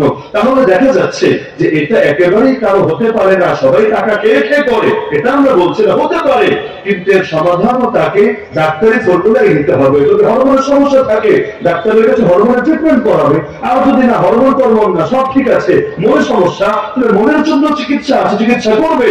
কিন্তু নিজেকে না শুধরিয়ে গোটা জাতিকে বরবাদ করবে, এটা তো হয় না। আমার গায়ে কাদা লেগেছে, আমি ধুয়ে ফেলবো, শেষ। কিন্তু আমার গায়ে কেন কাদা লাগলো, এখন তোমাদের সব ধরনের কাদায় ধরে চুবাবো, এটা কখনো সুস্থ মস্তিষ্কের আচরণ হতে পারে না। এখন ফেতনা যত দিন যাবে ফেতনা বাড়তেই থাকবে। এটা ভেবে লাভ নেই রে ভাই, যে যত দিন যাবে আমরা মেহনত বাড়ায় দিলে, সকলে মিলে একযোগে ময়দানে নামলে মনে হয় ফেতনা হারিয়ে যাবে। না, আমাদের জায়গা থেকে চেষ্টা তো করতেই হবে যাতে করে আল্লাহর কাছে জবাব দিতে পারি। কিন্তু হাদিস সামনে রাখলে এতে বুঝে আসে এমন যত ঘনিয়ে আসবে ফেতনা এত বাড়বে, ঈমান টিকিয়ে রাখা হাতে আগুন জ্বলন্ত অঙ্গার ধরে রাখার মতো কঠিন হবে। ইন্না মিন ওয়ারাইকুম আইয়ামাস সাবর আস-সাবিরু ফীহিন্না আলা দীনিহি কাল কাবিদ আলাল জামর। এমনকি মুস্তাদরাকে হাকিমে হাদিস আছে, এমন একটা জামানা আসবে মানুষ যদি করে মুখ দিয়ে বলে ইদা ক্বালা আর-রাজুলু আল্লাহ কুতিলা, মুখ দিয়ে যদি আল্লাহর নাম নেয়, এই অপরাধী তাকে আর বাঁচতে দেওয়া হবে না, তাকে নির্মমভাবে হত্যা করে ফেলা হবে। সুতরাং আমার মূল প্রতিপাদ্য আজকে এটা যে আমাদের একদিকে তো ফেতনার মোকাবেলা চালাতে হবেই হবে, কিন্তু আসল ফেতনা নিজের ঈমানের উপর করা রাখবে, যা আমার ঈমান যাতে ঠিক থাকে। আর যদি জামানা তায়েফের মতো হয় তখনও আমি মুসলিম, জামানা বদরের মতো হয় তখনও আমি মুসলিম, মক্কি যুগের মতো হালত থাকে আমার দেশে তখনও আমি মুসলিম, মাদানী যুগের মতো হালত থাকে তখনও আমি মুসলিম। আমার ঈমান একই থাকবে, অটল থাকবে, অবিচল থাকবে। প্রয়োজনে জান দেব, কিন্তু কিছুতেই ঈমান দিতে রাজি হব না। বলবেন এই কথাগুলোর সাথে এই সূরা সম্পর্ক কি, এটা বুঝি আলোচনা দিতে থাকবো ইনশাআল্লাহ। সূরা সম্পর্কে 1 নম্বর আয়াত দেখেন, ইন্না আতাইনাকা আল কাউসার। আর মিলিয়ে বললে ইন্না আতাইনাকা আল কাউসার, নিশ্চয়ই আমি আপনাকে দিয়েছি কাউসার। কাউসার মানে কি? 1 নম্বরে নাহরে কাউসার, জান্নাতের একটা নদী, একটা নহর, যার নাম হলো কাউসার। যে নহরের সঙ্গে 2টা পাইপলাইন দিয়ে সম্পর্ক থাকবে একটা হাউজের, যে হাউজের নাম হাউজে কাউসার। সেই জান্নাত থেকে পানি এসে পড়বে, কিয়ামতের দিন অপরাধীরা সেই পানি পান করবে। একবার যে পান করবে আর কোনোদিনও তার পিপাসা লাগবে না। তো জান্নাতের পানির বৈশিষ্ট্য আলাদা, দুনিয়ার পানির বৈশিষ্ট্য আলাদা। আর 3 নম্বরে হলো শুধু নাহরে কাউসার আর হাউজে কাউসার না, সর্বময় কল্যাণ আল খাইর আল কাসীর আমি আপনাকে দিয়েছি। এটা আল্লাহ তাআলা কেন জানাচ্ছেন তার রাসূলকে? তার মক্কার জামানায় মূল কারণটা হলো রাসূলের মনোবল বৃদ্ধি করার জন্য, রাসূলের মানসিক শক্তিকে বৃদ্ধি করার জন্য। কারণ চারদিক থেকে মানুষ যখন চাপে পড়ে তখন কিছু লোক অন্তত থাকা লাগে যারা তার মনোবলকে বৃদ্ধি করবে। আল্লাহ রাসূলের উপর যখন হেরাগুহায় প্রথম ওহী আসলো, নবী পেরেশান হন নাই? এত বেশি পেরেশান, নবী বলেন লাকাদ খাশিতু আলা নাফসি, আমি প্রাণের ব্যাপারে ভয় পেতে লাগলাম, মনে হয় আমি আর বাঁচবই না। চলে আসলেন আম্মা খাদিজা রাদিয়াল্লাহু আনহার কাছে, তখনও নবী অসুস্থ। জাম্মিলুনি জাম্মিলুনি, নিজের গায়ে নিজে চাদর টেনে দিবে এমন অবস্থাও নাই। অন্যদেরকে বললেন কাঁথা টেনে দাও, চাদর টেনে দাও। যখন টেনে দেওয়া হলো, আল্লাহ রাসূল নিজের ভয়ের কথা প্রকাশ করলেন। আম্মা জান সর্বপ্রথম সান্ত্বনা দিলেন। কি খুশনসিব আমাদের আম্মা জানের। আর উম্মত যখন পেরেশান হয় নবী সান্ত্বনা দেন, নবী নিজেই এখন পেরেশান। আল্লাহর কি কুদরত, আল্লাহ আম্মা জানকে কবুল করেছেন এই মাকামের জন্য। তিনি এবার নবীকে সান্ত্বনা দিবেন। কি বলে সান্ত্বনা দিলেন? কাল্লা আল্লাহ লা ইউযিকা আল্লাহু আবাদা, আল্লাহর কসম করে বলছে নবী কিছুতেই না, এমনটা হবে না। আল্লাহ কখনোই আপনাকে লাঞ্ছিত করবেন না। যাই হোক, প্রসিদ্ধ হাদিস সকলে জানেন। এই যে সান্ত্বনা দিলে মনোবল বাড়ে নাকি বাড়ে না? এই যে কারাগারের মধ্যেও যারা দিন কাটিয়ে এসেছে, যদি বাস্তবে এমন হতো গোটা সব আলেমরা ময়দানে আছে, একজনকে ধরে নিয়ে কারাগারে ঢুকিয়ে সব অন্য শ্রেণীর লোকের সঙ্গে রাখা হয়েছে, তাহলে সেখানে মনোবল টিকিয়ে রাখা বড় কঠিন হতো। অনেক ক্ষেত্রে এটা নিজের ঈমানের জন্য একটা প্রশ্ন হয়ে দাঁড়াতো। কিন্তু যখন সবাই নিয়ে একসঙ্গে জেলে ঢুকিয়েছে, না আমার মন ভাঙলে আপনি সান্ত্বনা দেন, আপনার মন ভাঙলে আমি সান্ত্বনা দিই, আমাদের তো হালত এমনই, একজনের বাচ্চা মারা যায় আর একজন এসে সান্ত্বনা দেয়, আবার সে বিপদে পড়ে এসে সান্ত্বনা দেয়। আলহামদুলিল্লাহ, তাআওয়ানু আলাল বিররি ওয়াত তাকওয়া, প্রত্যেকের দ্বারা প্রত্যেকের দিল শক্তিশালী থাকে। তা আমার রাসূলকে আল্লাহ তাআলা মক্কায় বহুভাবে শত শত আয়াত দিয়ে সান্ত্বনা দিয়েছেন। কখনো আগের নবীদের ঘটনা শুনিয়ে যে রাসূল এই আচরণ তো নতুন না, অতীত নবীদের সাথে একই আচরণ করা হয়েছে। কখনো মূলনীতি শিখিয়ে মা ইউকালু লাকা ইল্লা মা ক্বাদ কিলা লিররুসুলি মিন ক্বাবলিক, হে রাসূল আপনাকে যে গাড়িগুলো দেওয়া হচ্ছে নতুন কোনো গাড়ি না, এই কথাগুলো আপনার পূর্বে যারা এসেছে তাদেরকেও বলা হয়েছে। ওয়ালা ক্বাদ কুযযিবাত রুসুলুম মিন ক্বাবলিক, আপনার পূর্বে রাসূলদেরকে মিথ্যাবাদী বলা হয়েছে। ফাসাবারু আলা মা কুযযিবু ওয়া উযু, তারা সবর করেছে, তাদেরকে কষ্ট দেওয়া হয়েছে, কিন্তু একদিন না একদিন ঠিকই আমার সাহায্য নেমে এসেছে। আর এটাই আমার মূলনীতি, আমার মূলনীতি কখনোই পরিবর্তন হবে না। হাত্তা আতাহুম নাসরুনা ওয়ালা মুবাদদিলা লিকালিমাতিল্লাহ, আমার রবের নিজামই এটা। আল্লাহ রাসূলকে তিনি বিভিন্ন ভাবে সান্ত্বনা দিয়েছেন, এমনকি বহু হাদিসে আল্লাহ রাসূলের সান্ত্বনা নিয়ে অনেক ফজিলতের বাণীও শুনিয়েছেন। তো এটা থেকে আমাদের বর্তমানে শিক্ষা হলো, আমি একা, আপনি একা, আমরা 10 জন, আমরা 20 জন, হয়তো আলাদা আলাদা ভাবে কেউ তেমন কিছুই করতে পারবো না, উল্টো করতে গেলে বারবার হয়তো বিপদে পড়বো, ঝামেলায় জড়াবো, কিন্তু না তাই বলে মনোবল ভাঙা যাবে না। প্রত্যেকের পাশে দাঁড়াবো, একজন আরেকজনের হিম্মত বৃদ্ধি করবো, দুনিয়ার হালত দিয়ে না। এটা বলবো ভাই কয়েকটা দিন সবর করো না, আল্লাহ পোষায় দিবেন ইনশাআল্লাহ। ওয়ালাল আখিরাতু খায়রুল লাকা মিনাল উলা ওয়ালা সাউফা ইউতিকা রাব্বুকা ফাতারদা, তোমার জন্য পরবর্তী জীবন পূর্ববর্তী জীবনের চেয়ে উত্তম হবে। তোমার রব তোমাকে এত দেওয়া দিবেন যে তুমি খুশি হয়ে যাবে। এই সান্ত্বনা, এই যে বাংলাদেশে বসে আপনি ফিলিস্তিনের মুসলমানদের পক্ষে যদি ঐক্য জানান, সংহতি জানান, বাস্তবে মনে হতে পারে কি লাভ হয়, লড়াই করলে না, টাকা দিলে না, কিন্তু বসে বসে তাদের পক্ষে বললে কি লাভ? কোনদিন যদি তাদের কোন নেতার সাথে দেখা হয়, জিজ্ঞেস করলেন কি লাভ, যে এর দ্বারা কি মনোবল বাড়ে কিনা, এর দ্বারা কি তারাও আলাদা একটা শক্তি অনুভব করে কিনা, যে গোটা দুনিয়া চেয়ে আছে আমাদের দিকে, আমাদের পিছ কদম ধরে চলবে না, মুনাফিকি করলে চলবে না, বসে গেলে চলবে না, গোটা উম্মত স্বপ্ন দেখছে আমাদেরকে নিয়ে, আমাদেরকে দুর্দান্ত কদম এগিয়ে যেতে হবে। এই যে তারা যায়, আমাদের আলেমরা যখন যায় অনেকে চিৎকারি মেরে বলে, এই যে এত লাখ লাখ লোক থেকে মাহফিলে এরা কই হারায় যায়, এরা তো কিছু করে না, এরা তো পাশে থাকে না। কিন্তু এই কথাটা আমার কাছে ব্যক্তিগত ভাবে এই কারণে পছন্দ লাগে না। ভাই চাইলেও সকলে মামলা তদবির করতে পারবে না, এটা সম্ভব না, এটাও অনেকে বোঝেও না। চাইলেও সবাইকে ফ্যামিলির কাছে টাকা দিতে পারবে না, কারণ সকলের যোগাযোগ করার মতো ব্যবস্থাও হয়ে ওঠে না। কিন্তু এই যে মায়েরা রাতের বেলা উঠেছে, তাদের জন্য কেঁদে কেঁদে চোখের পানি ফেলে ফেলে দোয়া করে, এই যে ভাইয়েরা দিনের পর দিন নফল রোজা রেখে আরে সালাতুল হাজাত আদায় করে তাদের জন্য রবের কাছে সাহায্য কামনা করে, আল্লাহর ওয়াস্তে এটাকেও ছোট চোখে দেখো না। সবসময় শুধু টাকা দিলেই ফায়দা হয় না, সবসময় শুধু মামলা লড়লেই ফায়দা হয় না। কখন এই দোয়াগুলোর দ্বারা আল্লাহর কসম এমন ফায়দা হয় যেটা গোটা দুনিয়া দিয়েও কেনা সম্ভব না। সুতরাং মহব্বতকে কখনো খাটো করে দেখতে হয় না, চাইলেও কখন একজনের পক্ষে সবাই দাঁড়াতে পারে না। বুখারীতে হাদিস পাবেন, আমার নবীকে যখন পিটানো হচ্ছিল, এটা ওই সময়ের কথা যখন নবীর আপন চাচাও মরে গেছে, আবু তালেব দুনিয়া থেকে ইন্তেকাল করেছে, একই বছর আম্মাজান খাদিজা রাদিয়াল্লাহু আনহা দুনিয়া থেকে চলে গেছেন। আল্লাহর রাসূল একদিন নামাজে দাঁড়িয়েছেন, নামাজে মসজিদে হারাম, এমন সময় উকবা ইবনে আবি মুআইত নামক এক নরধমের নজর পড়লো নবীর উপরে। ভাবলো নবীর মাথার উপর তো ছায়া নাই, শেল্টার নাই, এখন নবীর আচ্ছা মতো শিক্ষা দেয় না আলহামদুলিল্লাহ, যে নবীর দাম আসমান জমিনের চাইতে বেশি, আরশ কুরসি লৌহ কলমের চাইতে বেশি, সেই নবীকে শিক্ষা দিতে এগিয়ে আসলো। নিজের গায়ের চাদর খুলে নবীর গলায় পেঁচিয়ে শ্বাস রুদ্ধ করে নবীকে হত্যা করার চেষ্টা করতে লাগলো। আল্লাহ নবী সাল্লাল্লাহু আলাইহি ওয়াসাল্লাম তো নামাজ ছাড়ছেন না, কিন্তু তার শ্বাস করাটাই কঠিন হচ্ছে। এখন নেতাজিকে এই আচরণ করতে যখন দেখলো, সাঙ্গপাঙ্গরা ছুটে আসলো, কেউ এসে নবীকে ঘুষি মারছে, কেউ চড় দিচ্ছে, কেউ জামা টেনে হিঁচড়ে জামা টানার চেষ্টা করছে ছিঁড়ে ফেলবে বলে, কেউ ধাক্কা দিয়ে নবীকে ফেলে দিচ্ছে সে কাবার দেয়ালে, এরপর টেনে হিঁচড়ে নবীর গা থেকে রক্ত ঝরাচ্ছে।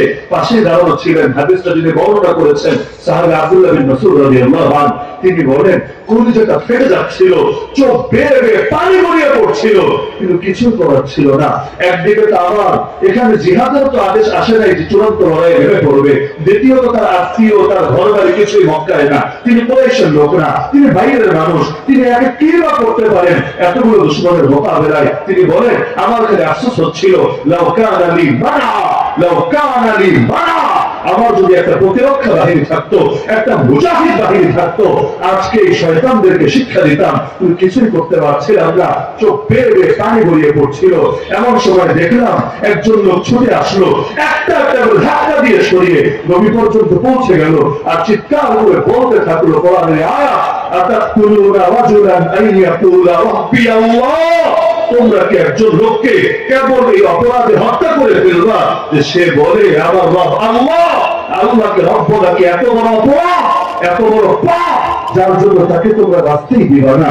এবার তাকেও মারতে মারতে মারতে সেখানে অজ্ঞান করে ফেললো। সেই মানুষটা আর কেউ না, সিদ্দিক আকবর আবু বকর রাদিয়াল্লাহু আনহু ছিল।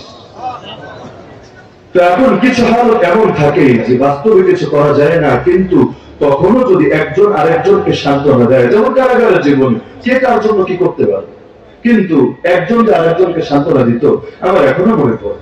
আমরা তো করোনার টাইমে ঢুকলাম, এমন একটা টাইম, ফুল লকডাউন, না কোর্ট খোলা, না ফ্যামিলির সঙ্গে সাক্ষাতের ব্যবস্থা, চিঠি প্রদান আদান প্রদান এটাও অঘোষিত ভাবেই বন্ধ হয়ে আছে। চিঠি দিলেও আর কোনো খবর নাই, ওদিক থেকে পাঠালেও খবর নাই, বড় এক মুশকিল ব্যাপার।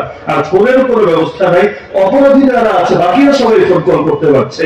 সাক্ষাতের বিকল্প দিয়েছে সপ্তাহে 10 মিনিট পরিবারের সঙ্গে ফোন আলাপ, এখন তারা করতে পারছে। এখন তারা চোর হোক, ডাকাত হোক, ধর্ষক হোক, খুনি হোক, যা হোক, সবার জন্য এটা বৈধ হলো। কিন্তু আমরা যেহেতু হুজুর মানুষ, হুজুর হওয়া এত বড় অপরাধ যে অপরাধের কোনো ক্ষমতা নাই। আমাদের জন্য ফোন কল তো দূরের কথা, ওরা তো সারাদিন ঘোরে খেলে, একেবারে ফজরের পর থেকে আসল তো, কিন্তু আমাদের গায়ে রোগ লাগানোর সুযোগ নাই। ওই খাঁচার পাখি খাঁচাই বন্দি, সর্বোচ্চ মাঝখানে কিছুটাই বারান্দায় হাঁটাহাঁটি করতে যায়, যে একেবারে হাঁটাহাঁটি না করলে যদি আবার পঙ্গু হয়ে যায়, যদি আবার রোগ ব্যাধি দেখা দেয়, একটু হাট ব্যথা, এর চাইতে বেশি কিছু করতে পারবি না। এই যে কষ্টের মধ্যে একটা দিন যাচ্ছিল, 3টা মাস চলে গেল, কারো জামিনও আসে না, ফ্যামিলি বেঁচে আছে নাকি মরে গেছে কেউই জানে না, কি আর করুন ভালো। 3 মাস পর হঠাৎ একদিন সকালে এসে নাম ডাকতে শুরু করলো, জামিনের নাম। সবার ভেতরে একেবারে আসার আরো দানা বাঁধলো, মনে হয় আজকে আমার নামটা আসবে, মনে হয় আসবে। সবাই কাছে ধরে দাঁড়িয়ে আছে, এই বুঝে আমার নামটা ডাকলো, আজকে মনে হয় আরো একটা ফয়সালা হলো। রাখতে রাখতে রাখতে আর একজনের নামও আসলো না। আমাদের এই তলা, তবে ফুল বিল্ডিং, মানে যে বিল্ডিং এ খালি এই টাইপের মামলা লোকের থাকবে, বাইরের কেউ না। এখন যাদেরকে লাখ লাখ টাকা দিয়ে একসঙ্গে এনে বসানো যায় না, তোমরা একসাথে থাকো, মিটিং মুটিং যা করো এক জায়গায় করো, তবে বাকিদের সাথে মেলামেশা করো না, কারণ চোরেরাও তোমাদের সহমতে আসলে চোর থাকবে না, তারাও মোল্লা হয়ে যাবে। ডাকাতরা আসলে ওরাও ডাকাত থাকবে না, মোল্লা হয়ে যাবে। সবাই যদি মোল্লা হয়, আমরা বিজ্ঞান বেশি দিন চলবে? তো এখন সকলে একসাথে, এর মধ্যে একজনের নাম আসলো, মাত্র একজন। আমার এখনো মনে পড়ে দৃশ্যটা, মাওলানা নজরুল ইসলাম আছেন হাফিজাহুল্লাহ তাআলা, অনেকেই চেনেন। হযরত হঠাৎ করে আমার পাশে দাঁড়িয়ে ছিলেন, গেঞ্জি একটা গায়ে দেওয়া, লুঙ্গি পরা, পাশাপাশি রুমে আমরা থাকতাম, একেবারে পাশের রুম, কথা বললেও শোনা যায়। এখন হঠাৎ করে হুজুর চিৎকার করে উঠলেন, ওয়াল্লাযী ইউনাজ্জিলুল গায়সা মিন বাদি মা কানাতু ওয়া ইয়ানশুরু রাহমাতা। অনুবাদ করেন নাকি আয়াতটা পড়লেন, কিন্তু আলেম আর তালিম যারা ছিল চোখের পানি কেউ ধরে রাখতে পারলো না, চোখ বেয়ে বেয়ে পানি গড়িয়ে পড়তে লাগলো। আয়াতের অর্থ হলো, আরে আমার আল্লাহ সে আল্লাহ, বান্দা নিরাশ হয়ে যাওয়ার পর যিনি আমার রহমতের বৃষ্টি বর্ষণ করেন আর তার রহমত ছড়িয়ে দেন। এই যে 3টা মাস ধরে দুনিয়ার কবরে থাকলাম, যাকে আমার নাম আসুক আর না আসুক, এক ভাইয়ের নাম তো এসেছে আলহামদুলিল্লাহ। এই যে আল্লাহ তাআলা আবারও বৃষ্টি দিলেন, আবারও রহমতের বাড়ি ধরে বর্ষণ করলেন। তো সান্ত্বনা মুমিনের জীবনে অনেক জরুরি একটা বিষয়। এখন আল্লাহ সান্ত্বনা দিচ্ছেন, ইন্না আতাইনাকাল কাউসার, রাসূল মন খারাপ করবেন না, আমি আপনাকে অনেক মহান কিছু দিয়েছি। জান্নাতেও দিয়েছে নাহরে কাউসার, ময়দানে মাহশারেও দিয়েছে হাউজে কাউসার, দুনিয়াতেও দিয়েছি আল খায়রুল কাসীর, সর্বময় কল্যাণ। তবে নিয়ামত পেলে আপনার করণীয় কি, এটাও শুনে নেন। ফাসাল্লি লিরাব্বিকা ওয়ানহার, আর যেহেতু অনেক নিয়ামত দিয়েছি, রবের জন্য নামাজ পড়েন, রবের জন্য কোরবানি করেন। মানে কি, আর কোনো আমল করা লাগবে না? হ্যাঁ লাগবে, এখানে দুটো আমল উদ্দেশ্য না, দুটো ক্যাটাগরি উদ্দেশ্য। মানে যত আমল আছে যেগুলো শরীর দিয়ে করা লাগে ওটাও করেন, যত আমল আছে যেগুলো অর্থ দিয়ে করা লাগে ওটাও করেন। দৈহিক ইবাদত করেন যার শীর্ষে আছে নামাজ, আর্থিক ইবাদত করেন যার অন্যতম হলো কোরবানি। কিন্তু ইবাদত করতে থাকেন কেন? কারণ যেই গাছে ফল হয় গাছের ডালগুলো উপরে যায়, নিচে ঝুঁকে যায়। তো যে কোনো ইবাদত কবুল হলে কবুল হয়েছে কিনা এটা বোঝার একটা আলামত আছে। আলামত কি বুঝতে চাইলাম, 2 মিনিট ছোট্ট একটা ঘটনা বলি, এটার আলোকে বোঝাটা অতি সহজ হবে। মাওলানা ইলিয়াস রহমতুল্লাহ নাম তো শোনেন নাই কেউ? মনে শুনেছেন। দাওয়াত তাবলীগের নাম শুনেছেন, কিন্তু এই মহান বুজুর্গের নাম শোনেন না, এমনটা হওয়ার কথা না। তিনি যখন মুমূর্ষু হয়ে অন্তিম শয্যায় শায়িত, দেখা যাচ্ছে প্রচন্ড পেরেশান হয়ে আছে, মারাত্মক বিচলিত, অস্থির। সকলে তো অবাকের ব্যাপার কি হচ্ছেটা কি? সেখানে উপস্থিত ছিলেন আল্লামা তাকিউল উসমানী হাফিজাহুল্লাহ সম্মানিত পিতা মুফতি আজম পাকিস্তান আল্লামা মুফতি শফি নওয়ারুল্লাহ মারতাদা। তিনি প্রশ্নই করে বসলেন, হযরত এই সাকারাতের হালতে অন্তিম শয্যায় আপনি এত পেরেশানি কিসের জন্য করছেন? কি হয়েছে আমাদেরকে বলেন, আমরা দেখি কোনো হেল্প করা যায় কিনা। এই টাইমে এত পেরেশান আপনাকে দেখতে আমাদেরও তো দিলে কষ্ট লাগছে। তিনি বললেন, দেখো মাওলানা, আমার একটা জিনিস নিয়ে বড় দুশ্চিন্তা হচ্ছে। এই দুশ্চিন্তা দেখবেন অধিকাংশ ওনাদের সকল হকপন্থী আলেমের মধ্যে আপনি পাবেন। তিনি বলছেন, দেখো মাওলানা, আল্লাহ আমার দ্বারা একটা মেহনত জারি করিয়েছেন। রাসূল বলেছেন, যে ব্যক্তি ইসলামের মধ্যে কোনো উত্তম ধারা জারি করে যায়, নিজের স্বভাব তো পাই, পরবর্তীতেও যারা এর আলোকে আমল করে তাদের স্বভাবও পেয়ে যায়। তবে এর কারণে অন্যদের আমল কমে না, স্বভাব কমে না, অন্যরাও ফুল পায়, সেও ফুল পায়। কিন্তু নবী এটাও বলেছেন, কেউ যদি ইসলামে কোনো মন্দ তরিকা চালু করে যায়, নিজের গুনাহ তো পাই, পরবর্তীতেও যারা এর আলোকে মেহনত করে সকলের গুনাহ নিয়ে তার কাঁধে অর্পিত হয়, আবার এর কারণে অন্যদের গুনাহ কমে না। আমার তো বড় ভয় লাগছে। মান সান্না ফিল ইসলামি সুন্নাতান হাসানা ফালাহু আজরুহা ওয়া আজরু মান আমিলা বিহা মিন গায়রি আন ইউনকাসা মিন উজুরিহিম শাই ওয়া মান সান্না ফিল ইসলামি সুন্নাতান সাইয়্যা ফাআলাইহি উজরুহা ওয়া উজরু মান আমিলা বিহা মিন গায়রি আন ইউনকাসা মিন আওজারিহিম শাই। বড় ভয় লাগছে, যদি মেহনতটা আসলেই আল্লাহর কাছে মকবুল মেহনত হয়, আল্লাহ তো আমাকে অনেক সওয়াব দিবেন। কিন্তু আল্লাহ না করুক, আল্লাহ না করুক, যদি এটা কোনো মন্দ কিছু হয়, আমি এত মানুষের পাপের দায় এই ছোট কাঁধে নিব কিভাবে? ভাবতে পারেন কি বিনয়। আমাদের মতো না যে কয়েকটা মাস সময় লাগে এখন আর মসজিদের ইমামরাও বলে আলেম ওলামারও বলে, আরে আমাদের আলেম ওলামা লাগে না, এখন নিজেরাই হয়ে যায় জামানার কুতুব। আরে যদি আবার বলেন কি রে তোমরা আলেমদের সাথে থাকবা না, বলে আমাদের সাথেও আলেম আছে, রাষ্ট্রই দুইটা আলাদা, আমরাও আলেমদের সাথে আছি, আমাদের সাথেও আলেম আছে। কে ভুল আর কে শাখা? টাকা দিলে ওই ভণ্ডদের দরবারেও টুকটাক মৌলবী পাওয়া যায়। কারণ আপনার দরবারে মৌলবী নাই, দরবারে নাই, জওয়ানবাড়ি দরবারে নাই। বিক্রি হওয়া প্রোডাক্ট গুলো কোন জায়গায় থাকে না? আমাদের উস্তাদরা বলতেন, তোমরা পান্তা ভাত না, তোমরা বিরিয়ানি। পান্তা ভাত পচলে গন্ধ কমই হয়, বিরিয়ানি পচলে গন্ধ অনেক বেশি হয়। পান্তা ভাত খেতে কম মজা, বিরিয়ানি খেতে বেশি মজা। মজার দিক থেকেও যেমন বেশি, পচলে কিন্তু গন্ধ বেশি। তখন মৌলবী যখন পচে, সাধারণ মানুষ পচলে তো একা পচে, মৌলবী পচলে গোটা চাপিয়ে দিয়া পচে। তো এখন এই যে ভালো গুলো হয়, এগুলো হলো এক পাশে রাখেন, আর ইলিয়াস রহমাতুল্লাহের কথাটাকে আরেক পাশে রাখেন। মুফতি শফি আলী রহমান কি জবাব দিলেন, এটা হলো আমার মূল পয়েন্ট। তিনি বললেন, হযরত, আমি আত্মবিশ্বাসের সাথে বলছি, আল্লাহ আপনার এই মেহনতকে কবুল করে নিয়েছেন। আপনি বলবেন কিসের ভিত্তিতে বললো? ইলিয়াস রহমাতুল্লাহ অবাক, আরে মুফতি সাহেব, তুমি এত তো নিশ্চিত কিভাবে হলা? তুমি তো মুফতি, কোন মূলনীতির আলোকে বলেছো, মূলনীতি ছাড়া বলবা না। আমাকে একটু বোঝাই দাও, আমিও যাতে নিশ্চিন্ত হতে পারি, নির্ভয় হতে পারি। এখন আসলেই তো বোঝার বিষয়, এতটা কনফিডেন্স নিয়ে কিভাবে বলছে? আমরা হলে বলতাম, আরে তার দলে এত লোক আছে, তার এটা আছে, তার সেটা আছে, এটা অমুক জায়গায় ছড়ায় গেছে এই বাহ্যিক সিম্পটম গুলোতে। কিন্তু আল্লাহ তো বাহ্যিকটা দেখেন না, তার রূপটাকে দেখেন, দিলটাকে দেখেন। তিনি বললেন, হযরত, আমি কোরআন এবং হাদিস পড়ে এই মূলনীতি বুঝেছি, আল্লাহ তাআলা যার উপর রাজি থাকে তাকে যখন নিয়ামত দেয়, আল্লাহর সঙ্গে তার সম্পর্ক আরো বাড়ে, তার ভেতরে আল্লাহর ভয় আরো বেশি হয়। এজন্য নবীও নামাজ শেষ করতে দেরি সালামটা ফিরিয়ে বলতেন, আস্তাগফিরুল্লাহ আস্তাগফিরুল্লাহ আস্তাগফিরুল্লাহ তো নামাজ শেষ করে আস্তাগফিরুল্লাহ কেন বলতে হবে? নবী কোন পাপ করে ফেলেছেন, কোন গুনাহ করেছেন? না। এই যে নামাজ পড়লাম, আল্লাহ মা আবাদনাকা হাক্কা ইবাদাতিক ওয়া মা আরাফনাকা হাক্কা মারিফাতিক, যেভাবে তোমার হক আদায় করে ইবাদত করা দরকার ছিল করতে পারি নাই, যেভাবে তোমার মারিফত হাসিল করা দরকার ছিল করতে পারি নাই। এই যে ভয়, এই ভয়টাই হলো ইবাদত কবুল হওয়ার অন্যতম আলামত। আল্লাহ কারুনকেও দিয়েছিলেন, আল্লাহ নবী সুলাইমান আলাইহিস সালামকেও দিয়েছিলেন। কারণ এত কিছু পেয়ে অহংকারী হয়ে গেল। ইন্নামা উতীতুহু আলা ইলমিন ইনদি, আমার জ্ঞানের কারণে এত কিছু দেওয়া হয়েছে। আল্লাহ ক্রেডিট স্বীকার না করে নিজের কৃতিত্ব স্বীকার করলো। অপরদিকে নবী সুলাইমানকে আল্লাহ এমন দেওয়া দিলেন, সুবহানাল্লাহ, এমন এক রাজত্ব, রব্বি হাবলি মুলকান লা ইয়ানবাগি লিআহাদিন মিন বাদি, যেটা তারপরে কারো পক্ষে পাওয়া সম্ভবই না।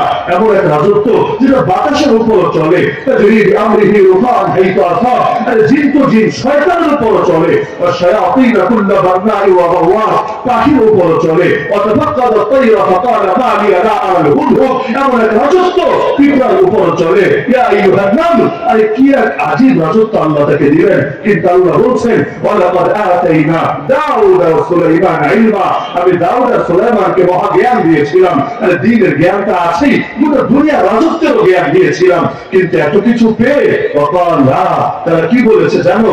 আলহামদুলিল্লাহ, আমাদের প্রশংসা না, আমাদের কৃতিত্ব না, প্রশংসা আল্লাহর, আল্লাযী ফাদ্দালানা আলা কাসীরিন মিন ইবাদিল মুমিনিন, যে আমাদেরকে তার অনেক মুমিন বান্দাদের উপর শ্রেষ্ঠত্ব দিয়েছেন। আমাদের যে কোনো মুরব্বি আলেমের কাছে সাক্ষাৎ করতে যান, 1000 জনকে দেখেছে, 1000 জনকে। এই কথাটাই বলে অন্তত বিজয়ের আগে হলো, বাবা আমার জন্য এই দোয়াটা করো, আল্লাহ যাতে খাতেমা বিল খায়র নসিব করে।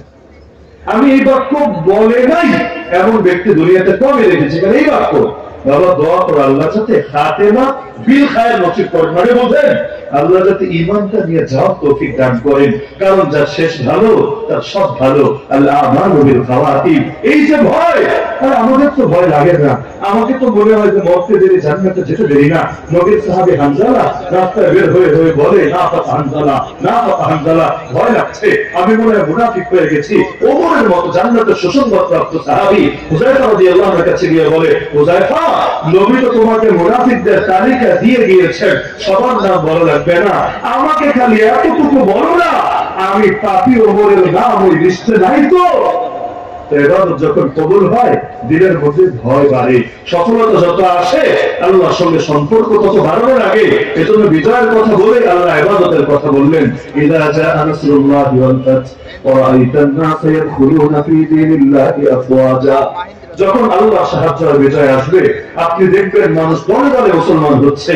তখন কাজ কি জানেন? ফাসাব্বিহ বিহামদি রাব্বিকা ওয়াস্তাগফির, রবের প্রশংসা সহ তাসবিহ পাঠ করেন, সুবহানাল্লাহি ওয়া বিহামদি, সুবহানাল্লাহি ওয়া বিহামদি, আর ইস্তিগফার করেন, আস্তাগফিরুল্লাহ, আস্তাগফিরুল্লাহ, ইন্নাহু কানা তাওয়াবা, নিশ্চয়ই তিনি তওবা কবুল করবেন। এটা হলো হকপন্থী বিজয়ী আর বরফপন্থী বিজয়ীদের মধ্যে পার্থক্য। দেখেন না, দুনিয়া যারা বিজয়ী হলে খুশিতে মেতে ওঠে, তখন আর পর্দা পুশিদা রক্ষা করে না, গান বাজনা করতে দ্বিধা করে না। আর বিয়েতে গেলে আমাদের ছেলে পেলেরাই তো অনেকে দিনদারি ধরে রাখতে পারে না, ভিত্তির চিহ্ন দেখায়, উল্লাসে মেতে ওঠে, সকল ধরনের পাপাচারে জড়িয়ে যায়। আর আল্লাহর বান্দারা এই যে খেলাফত পতনের 100 বছরের মাথায়ও আল্লাহ তাদের হাতে দিন বিজয়ী করলেন। দেখেন, ওই জামানার ওমরকে দেখি নাই, এই জামানার ওমরদেরকে দেখছি। আগে শুধু কিতাবের পাতায় পড়তাম, আর শাসক কিভাবে গাছের তলায় বসে দুনিয়া শাসন করে। আল্লাহ এই জামানায় এসেও দেখার তৌফিক দিয়েছেন, সুবহানাল্লাহ, মাশাআল্লাহ সারা। আরে যেমনি ভাবে একে কৃষক চলে, একই ভাবে জামানার বাদশাহ চলে। আইনে জাননে জব আ গয়া ওয়াক্তে নামাজ, একই সফে খড়ে হো গয়ে মাহমুদ আয়া। আল্লাহ তাআলা এমন সামনের পরিবেশ দেখার তৌফিক দান করেছেন। আমল যখন কবুল হয়, ভেতরে বড় ভয় বাড়ে, বিনয় বাড়ে। আর আমল যদি কবুল না হয়, বরং সেটা আল্লাহর পক্ষ থেকে ঢিল হয়, ছাড় হয়। কারণ আল্লাহ ছাড় দেন, যদিও যদিও ছেড়ে দেন না, আল্লাহ অতীতের জালেমদেরকেও ছাড়েন নাই, বর্তমান দেশটাকে ছাড়বেন কোন যুগে? আল্লাহ ছাড় দেন, এটা আল্লাহর নিজাম। বুখারী হাদিস, ইন্নাল্লাহা লা ইউমলিল যালিম হাত্তা ইযা আখাযাহু লাম ইউফলিতহু। তো নবীকে আল্লাহ শেখাচ্ছেন, নবী অনেক নিয়ামত দিয়েছে, অনেক নিয়ামত, এখন কাজ শরীর লাগাইও ইবাদত করেন, মাল লাগাইও ইবাদত করেন, পুরো তরিকায় মেহনত করতে থাকেন। করলে কি হবে জানেন? দুশমন কেউ টিকবে না। দুশমনের মোকাবেলা আপনি আর কি করবেন? ওয়াকাদ মাকারু মাকরাহুম ওয়া ইনদাল্লাহি মাকরুহুম ওয়া ইন কানা মাকরুহুম লিতাজুলা মিনহুল জিবাল। এত বেশি ষড়যন্ত্র করেছিল যে ষড়যন্ত্রের পাহাড়ও যেন টিকতে পারবে না, পাহাড়ও সরে যাবে। এমনি আল্লাহ তার খাঁটি বান্দাদের বৈশিষ্ট্য বলেছেন, ওয়ালা ইয়াখাফুনা লাওমাতা লাইম, তারা কোনো নিন্দুকের নিন্দাকে ভয় করে না।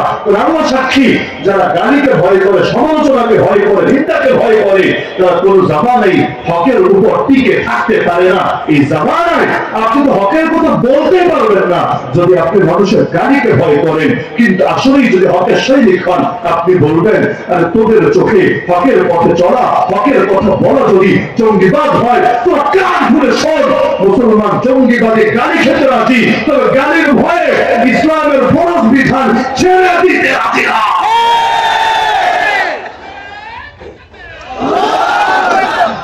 নারায়ে তাকবীর, আল্লাহু আকবার, নারায়ে তাকবীর, আল্লাহু আকবার। আল্লাহ সাল্লাল্লাহু আলাইহি ওয়াসাল্লাম এগিয়ে চলুন, আল্লাহ সাল্লাল্লাহু আলাইহি ওয়াসাল্লাম জিন্দাবাদ। উত্তরার সঙ্গে এরকম তাকবীর মানায় না। পরিবেশটা যেমন তাকবীরও হবে এমন, সিংহদের তাকবীরও সিংহের মতোই হওয়া উচিত। না হলে এই একটা ব্যাপার না, তবে দিলে এমন ভাবে দিবেন আসমান জমিন কাঁপবে। আল্লাহর কথা বলতে কিসের ভয় আছে? দুনিয়া কাঁপতে পারে, আল্লাহু আকবার, তাকবীর, দুনিয়া কাঁপবে।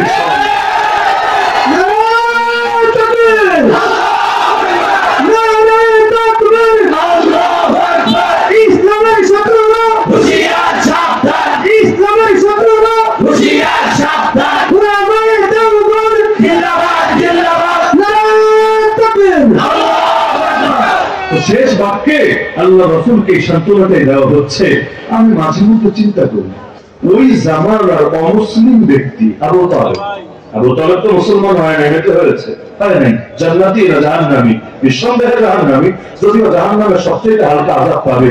মাঝে মধ্যে চিন্তা করি, ওই জামানায় অমুসলিম আবু তালেব যে সৎ সাহস দেখিয়েছে, এই জামানায় আমরা ওল্ড মুসলিমরা, অমুসলিম বলছি না, আমরা ওল্ড মুসলিমরা ওই সাহস দেখাতে পারছি না। আবু তালেব গোটা কুরাইশকে চ্যালেঞ্জ করে বলেছে, কুরাইশ কান খুলে শোন, যতদিন আমি জিন্দা আছি তোরা মুহাম্মাদের কোনো ক্ষতি করতে পারবি না। যদি মুহাম্মদ পর্যন্ত পৌঁছতে হয়, হাত্তা ওয়াসসাদা বিতুরাবি দাফিনা, আগে মাটিতে আমার কবর রচিত হবে, আমার লাশের উপর, কবরের উপর পাড়া দিয়ে যাবি। কিন্তু যতদিন আমি জিন্দা আছি, আমার ভেতরে প্রাণ আছে, আমার ধমনীতে রক্ত প্রবাহিত হবে, ততদিন পর্যন্ত তোরা মুহাম্মাদের ধারে কাছেও বসতে পারবে না। আমি চিন্তা করি, 16 কোটি মুসলমান বসে এই কথা বলতে পারে না, নবীকে দেখি নাই, নবীর ওয়ারিসদেরকে তো দেখেছি। যতদিন আমরা জিন্দা আছি, নবীর কোন ওয়ারিসের গায়ে চোখাও লাগাতে পারবা না। 180 কোটি মুসলমান মিলে বলতে পারে নাই, যতদিন আর 180 কোটি তো দূর কি বা একজন মুসলমান জিন্দা আছে, ততদিন পর্যন্ত দুনিয়ার বিশ্ব কুফরি পরাশক্তি তোদের স্বপ্ন কিছুতেই বাস্তবায়িত হবে না, বরঞ্চ বারবার দুঃস্বপ্নে পরিণত হবে। একজন মুসলমান জিন্দা থাকতেও তোরা লাশটা ভেঙে থার্ড টেম্পল বানাতে পারবি না। একজন মুসলমান জিন্দা থাকতেও তোরা রাম মন্দির উদ্বোধন করতে পারবি না। একজন মুসলমান জিন্দা থাকতেও তোরা দেশে দেশে মুসলমানদের রক্তের হোলি খেলা খেলতে পারবি না। যদি ইসলামকে নিশ্চিহ্ন করতেই হয়, পৃথিবীর সর্বশেষ মুসলমানটাকে আগে মারতে হবে। একজন মুসলমান যতদিন জিন্দা আছে, একাকী হলেও তোদের বিরুদ্ধে লড়াই চালিয়ে যাবেই যাবে।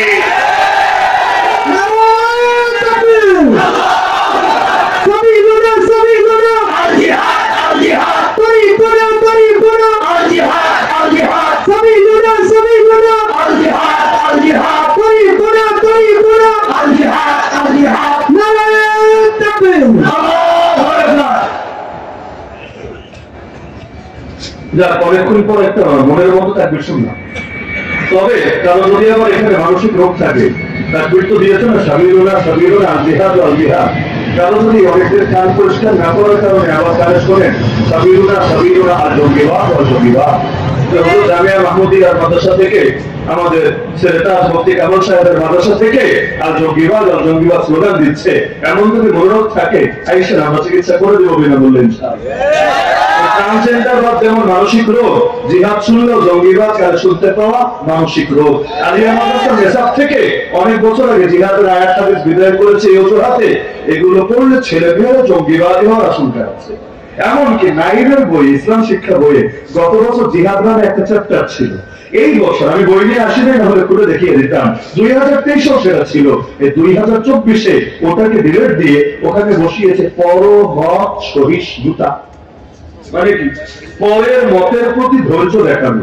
বলবেন ভালো কথা, আমার মতের উপর তুমি ধৈর্য দেখাও, তোমার মতের ভেতরে আমি ধৈর্য দেখাই, দেশটা সুন্দর হবে না। এটা তো বাইরের রূপ হলো। মুদ্রার আরেকটা পিঠ আছে তো, ডালমে কুছ কালা তো জরুর হোগা। কারণ ওরা তো আর বাংলা কোনো কাজ করবে না। পশ্চিমারা কোটি কোটি টাকা কেমনি ঢালে আমাদের শিক্ষা ব্যবস্থার পেছনে। আজকে আপনাকে শিখাবে পরমত সহিষ্ণু হও, কালকে বলবে ট্রান্সজেন্ডারদের উপর এত উগ্রবাদী আচরণ কেন করো? সমকামী, নাস্তিক, শাহবাগী, শাকির রাসূল, বেঈমান, কাদিয়ানী, হিজবুত তাওহীদ, আহলে কোরআন এই ভণ্ডদের ব্যাপারে এতটা অসাম্প্রদায়িক আচরণ, তোমরা সাম্প্রদায়িক আচরণ কেন করো? একটু নরম হও, বিকুল কুল এই কুলের সবক দিবে আগামীতে। এজন্য পরমত সহিষ্ণুতার সবক এখন ঢুকিয়েছে। কারণ আগে শেখায় মূলনীতি, পরে গিয়ে ইসলামের ভুল ধরে। আগে শেখাবে ইসলাম সাম্যের ধর্ম, সমান সমান সমান, পরে বলবে দেখো এই হুজুররা বাপ মারা গেলে ভাইরে আর বোনরে সমান দিতে চায় না। আগে বলবে ইসলাম শান্তির ধর্ম, শান্তি শান্তি শান্তি, পরে বলবে দেখেছো ইসলামে নাকি বদরও আছে, উহুদও আছে, খন্দকও আছে, এগুলো আবার কোন শান্তি থাক, এগুলো কথার বইল না। আগে শেখায় মূলনীতি, 2 দিন পরে দেখায় আসল বিষ। হাতির 2 রকম দাঁত থাকে না, কুছ দেখানে কে লিয়ে কুছ খানে কে লিয়ে। যেটা দেখায় ওটা দিয়ে খায় না, যেটা খায় জানেন না ওটা দেখায় না। 2 রকম দাঁত থাকে। আমাদের এই শাহবাগী সেকুলারে নাস্তিক গোষ্ঠীর 2 রকম দাঁত আছে মাশাআল্লাহ। বাইরের দাঁতটা তো সেই দেখা যায়, কিন্তু ভেতরের দাঁতটা বড় ভয়ঙ্কর ছাড়া কিছু না। আমার নবীকে শেষ বাক্যে আল্লাহ জানাচ্ছেন ইন্না শানিআকা হুয়াল আবতার, নিশ্চয়ই তোমার দুশমনরাই হবে লেজ কাটা। এই আয়াতটা আমার কাছে মনে হয় নাস্তিকদের নজরে এখনো পড়েনি। কারণ হাইব্রিড মাথা তো, হাইব্রিড গাড়ি নিয়ে তো রাস্তাঘাটে চলা যায় না, বিশেষ করে বাংলাদেশের রোডে যে ভাঙা চোরা, একেবারে হাইব্রিড মাথা নিয়ে ওরা চলতে পারে না। দেখেন না ওদের দলিলের কি অবস্থা, লাকুম দীনুকুম ওয়ালিয়া দীন, ধর্মনিরপেক্ষতাবাদের দলিল। নাউযুবিল্লাহি মিন যালিক। শিয়া শিক্ষা পড়েছি, এটা হলো আউল বাউল লালনের গানের দলিল। ওয়াবুদ রাব্বাকা হাত্তা ইয়াতিয়াকাল ইয়াকিন, মানে হলো নামাজ পড়া লাগবে না, সিদ্ধি পাতা খেয়ে মাজারে মাজারে পড়ে থাকলেও চলবে, দিলে ইয়াকিন পয়দা হয়ে গেলেই হবে। আবার ইয়া আইয়ুহাল্লাযীনা আমানু সাল্লু আলাইহি ওয়া সাল্লিমু তাসলিমা, হে মুমিনরা নবীর সাথে দরুদ পড়ো, সালাম পড়ো। কারণ তাসলিমা আল্লাহ লিখেছে আলিফ সহকারে। তাসলিমা লিখতে মিমের পরে কি লাগে? আলিফ লাগে। এটা দিয়েও দলিল দেয়। আরে মিমের পর আলিফ বললো কিসের জন্য? আল্লাহ তো সব পারেন, আল্লাহ চাইলে আলিফ ছাড়াও বলতে পারতেন, আলিফ দিয়ে বললেন কিসের জন্য? বলো তো শ্রোতারা, আলিফ কি খাড়ায়া থাকে না বৈশা থাকে? এখন বসা আলিফ, শোয়া আলিফ, এরকম নাম তো জীবনে কেউ শোনে নাই, চিরকাল শুনেছে খাড়া আলিফ। শ্রোতারা বলে হুজুর আলিফ তো খাড়া থাকে। বলে হ্যাঁ বুঝেছো, কোরআনে আল্লাহ বলেছেন নবীর সামনে দুরূদ আর সালাম পড়তে হবে খাড়ায়া খাড়ায়া। দলিল হলো কোরআনের সূরা আহজাবের আয়াত। এরকম দলিল বাংলাদেশে দেয় নাকি দেয়? বহু রকম দলিল। এমনকি কখনো জিহাদ শব্দের বেইজ্জত করে ছাড়ে। কোরআনে আছে ওয়াইন জাহাদাকা আলা আন তুশরিকা বি, তোর বাপ মা যদি তোর সঙ্গে জিহাদ করে আমার সঙ্গে শিরিক করা লাগবেই লাগবে। দেখছেন নি কার কথা? বাপ মা জিহাদ শুরু করেছে কেন? শিরিক কায়েমের জন্য, পোলাপানদের শিরিকে লিপ্ত করবে এটার জন্য। এখন এগুলো দিয়ে কিছু কিছু হিন্দুত্ববাদীরাও ওরাও নিজেদেরকে মুজাহিদ বলে দাবি করে। মাঝে মধ্যে পত্রপত্রিকা খুললে দেখবেন ভারত পাকিস্তানের বর্ডারে 2 দেশের বর্ডার সংরক্ষণকারী যারা, বর্ডার গার্ড যারা, এদের মধ্যে লড়াই হয়েছে। লড়াই হয়ে 10 জন হিন্দু বিএসএফ নওজওয়ান শহীদ হয়ে গেছে। কেমনে শহীদ হল? জিহাদ শব্দ নিয়ে যাদের চুলকানি, আর শহীদ হয় কেমনে? আমাদের বলেন আরে তুই যখন মুজাহিদ হতে না পারিস শহীদ হবে কেমনে? এটাই তো প্রশ্নের বিষয়। কিন্তু না, আগে শর্ত পালন করবে না, তবে ফলাফল ভোগ করতে আবার মতো কম করবে না। বাংলাদেশে ধান্দাবাজি ভালোই চলে। দেখেন না, আমার তো এটাই বুঝে আসেন, এতকাল ধরে আমি বুঝি না। নাম দেয় মিলাদ মাহফিল। নাম কি দেয়? ওইটা শুক্রবার অনেক মসজিদে যেটা হয়, আমি মাহফিলের কথা বলছি না। শুক্রবার নামাজের পরে বসে দোয়া দরুদ পরে যাওয়ার সময় জিলাপি মোবারক, হালুয়া মোবারক বিতরণ করে দেয়। নাম দেয় মিলাদ মাহফিল। মিলাদ মানে জন্ম। কার জন্ম? আল্লাহ রাসূলের জন্ম। মাহফিল মানে সভা। তার মানে এখানে নবীর জন্ম নিয়ে আলোচনা হবে। কিন্তু ছোট থেকে বড় হয়েছে, কখনো দেখি নাই এই জাতীয় মসজিদগুলোতে নামাজের পরে আলাদা করে নবীর জন্ম নিয়ে আলোচনা করে। চিরকাল দেখেছি দোয়া দরুদ পরে গজল টজল গায়ে, কি জানে উর্দু ফার্সি, তারা বলে আমার তো বলাও নেই, আমি পারিও না, শোনাতেও পারবো না। তো এখন দেখা যায় এগুলো তারা বলে, নাম দিয়েছে মিলাদ মাহফিল। তাও আবার এমন এসকো, যদি জিলাপির ঠোঙ্গা না থাকে লোকে বসতেই চায় না। আগে ঠোঙ্গা মসজিদে ঢুকতে হবে, নজরে আসতে হবে, নাক মোবারকে ঘাম যেতে হবে, কলিজাটা আগে ঠান্ডা হবে, তারপর কষ্ট করতে রাজি হবে। বলবো মাগনা মাগনা দোয়া চলে না হুজুর, দোয়ায় যদি কিছু হাদিয়া না থাকে ওই দোয়া দিয়ে কোনো কাজ হবে না। আর আমাদের নেচার তো হয়ে গেছে মাশাআল্লাহ, টাকা যত বড় দোয়ার পাওয়ার তত আলাদা। 10 লাখ টাকা দামের দোয়া আর 10 টাকা দামের দোয়া সমান হয় না।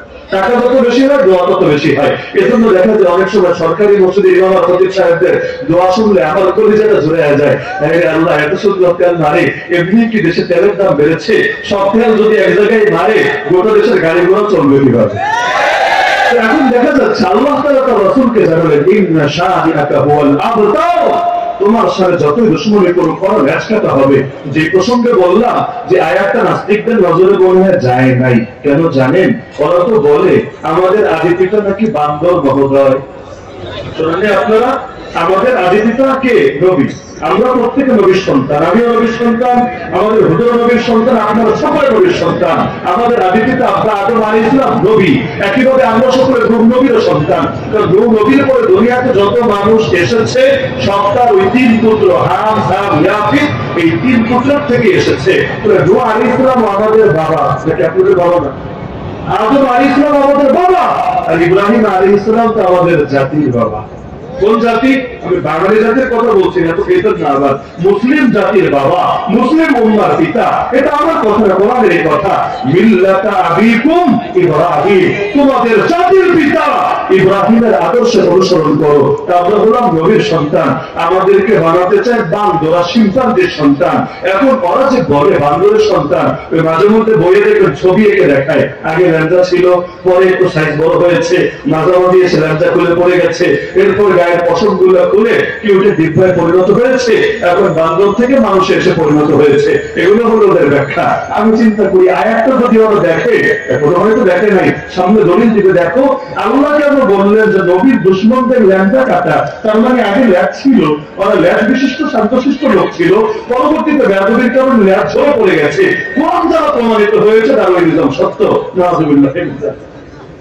বাস্তবে ভাষা না বুঝলে জটিলতা দেখা দেয়। কষ্ট পাচ্ছেন নাকি আপনারা? মূলত আমাদের হুজুর তো এখন চলে আসার কথা, এখন হুজুর আসতে দেরি করছেন, আমি একটু ধরে রাখছি আর কি।